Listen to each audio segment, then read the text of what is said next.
Have you ever pushed a toy car or pulled a wagon? You were using force. A force is a push or a pull. Forces can make things move. They can also make things stop. Forces are everywhere. Can you think of some examples? Maybe you closed a door. That was a push. Or maybe you opened a present. That was a pull. Forces are what make the world go round. What happens when you drop your favorite toy? It falls to the ground. Why? Because of gravity. Gravity is a force that pulls everything toward the center of the Earth. It's what keeps us from floating away. Gravity is why a ball you throw up in the air comes back down. It's also why a slide works. Gravity pulls you down the slide. Gravity is a pretty powerful force, isn't it? Have you ever tried to ride your bike on a slippery floor? It's hard, right? That's because of friction. Friction is a force that resists the motion of objects. When you try to ride your bike on a smooth, polished floor, there's not enough friction to keep your tires from slipping. This makes it difficult to balance and control your bike. Friction is a force that slows things down. It acts in the opposite direction of motion, making it harder for objects to move. When you're riding your bike on a sidewalk, the friction between the tires and the ground helps you maintain control and balance.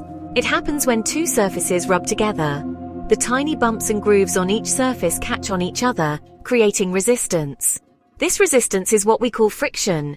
The rougher the surface, the more friction there is. Rough surfaces have more bumps and grooves, which means more resistance. That's why it's harder to ride your bike on a rocky path compared to a smooth sidewalk. That's why it's easier to ride your bike on the sidewalk than on ice. Ice is very smooth and has very little friction, making it easy for your tires to slip. On the other hand, the path has more friction, which helps you stay upright and in control. The pavement's friction also helps you slow down and stop. When you apply the brakes on your bike, the friction between the brake pads and the wheels helps you come to a stop safely. Friction can be helpful, but it can also be a pain when you're trying to go fast. On a smooth surface, there's less friction, so you can ride faster. But on a rough surface, the increased friction makes it harder to pedal and slows you down. So while friction is essential for safety and control, it can also limit your speed. Section 4. Energy. Makes it go. So, what makes your toys move? Have you ever wondered why your toy car zooms across the floor, or why your wind-up toy starts dancing when you twist it? Well, it's energy. Energy is the ability to do work.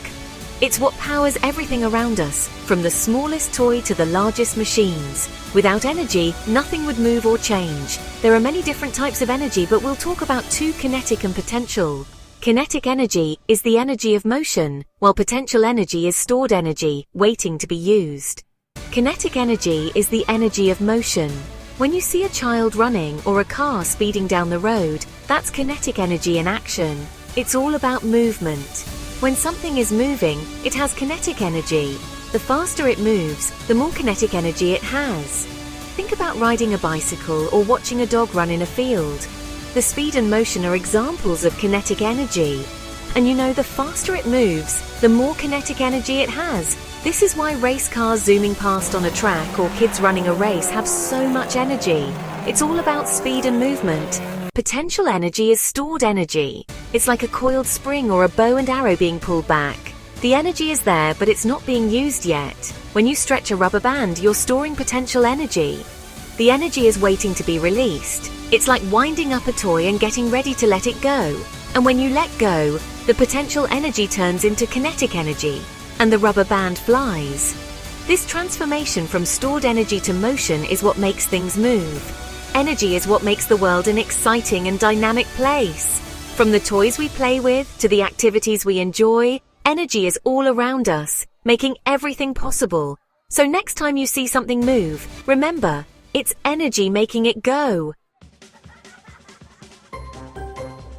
Section 5. Fun with forces and motion every day. Forces and motion are everywhere. They are an essential part of our daily lives, and we often don't even realize it. Every time you kick a ball, swing on a swing, or even just walk, you're using forces and motion. These actions might seem simple, but they involve complex interactions of physics. Think about all the amazing things you can do because of forces and motion. From riding a bike to climbing a tree and even flying a kite, these activities are all possible because of the forces at play. You can ride a bike, climb a tree, and even fly a kite. When you pedal a bike, you're applying force to the pedals, which moves the bike forward. Climbing a tree involves using your muscles to pull yourself up against gravity. Flying a kite requires understanding the wind and how it lifts the kite into the sky. So next time you're playing, take a moment to think about all the amazing forces and motion at work. Science is everywhere. Whether you're running, jumping, or simply exploring, you're constantly interacting with the forces of nature.